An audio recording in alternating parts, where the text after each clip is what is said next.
Bismillahirrahmanirrahim. Assalamualaikum warahmatullahi wabarakatuh. Perkenalkan, nama saya Al-Kadri Basir, Fakultas Teknik, jurusan Pendidikan Teknologi Pertanian, Universitas Negeri Makassar. Baik, saya akan menjelaskan mengenai kadar air. Pengertian kadar air. Kadar air merupakan sejumlah air yang terkandung dalam suatu bahan atau benda. Kadar air dalam bahan pangan. Kadar air adalah perbedaan berat bahan sebelum dan sesudah dilakukan pemanasan. Setiap bahan bila diletakkan dalam udara terbuka, kadar airnya akan mencapai keseimbangan dengan kelembaban udara di sekitarnya. Kadar air ini disebut kadar air seimbang.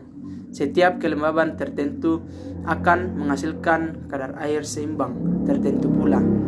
Hubungan antara kadar air seimbang dengan kelembaban relatif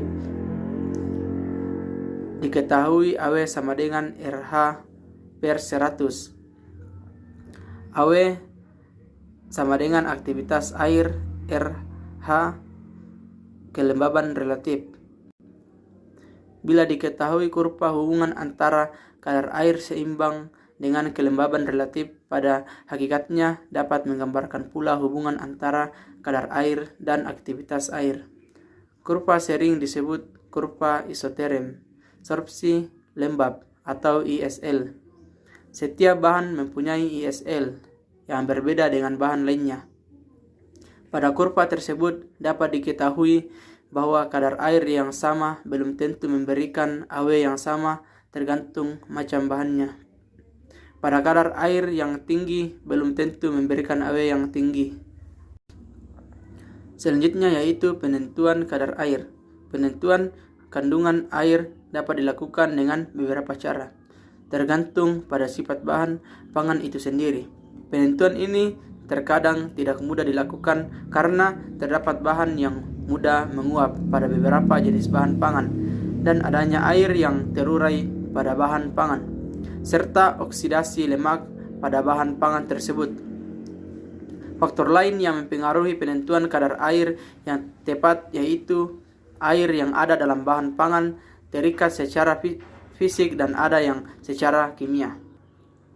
Pada umumnya, penentuan kadar air dilakukan dengan mengeringkan bahan dalam oven pada suhu 105 sampai 110 derajat Celcius selama 3 jam atau sampai didapat berat yang konstan. Selisih berat sebelum dan sesudah pengeringan adalah banyaknya air yang diuapkan. Untuk bahan-bahan yang tidak tahan panas, dilakukan pemanasan dalam oven vakum dengan suhu yang lebih rendah, seperti bahan berkadar gula tinggi, minyak daging, kecap, dan lain-lain. Kadang-kadang pengeringan dilakukan tanpa pemanasan. Bahan dimasukkan dalam oksikator dengan H2SO4 pekat sebagai pengering, sehingga mencapai berat yang konstan.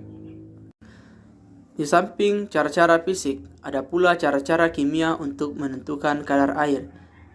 MC Neil mengukur kadar air berdasarkan volume gas etilen yang dihasilkan dari reaksi kalsium karbida dengan bahan yang akan diperiksa. Cara ini dipergunakan untuk bahan-bahan seperti sabun, tepung, kulit, bubuk biji vanili, mentega, dan sari buah. Carl Fischer pada tahun 1935 menggunakan cara pengeringan berdasarkan reaksi kimia air dari titrasi langsung dari bahan basah dengan larutan iodin, sulfur dioksida, dan piridina dalam metanol. Perubahan warna menunjukkan titik akhir titrasi yang dikemukakan oleh Winarno 1992. Kadar air dalam bahan makanan dapat ditentukan dengan berbagai cara, antara lain yang pertama metode pengeringan, yang kedua metode destilasi, yang ketiga metode kimiawi, yang keempat metode fisis, dan yang kelima metode fisikawi. Penentuan kadar air cara pengeringan prinsipnya menguapkan air yang ada dalam bahan dengan jalan pemanasan.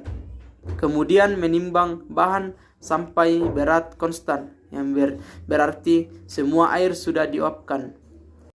Demikianlah penjelasan singkat saya mengenai kadar air. Semoga bermanfaat.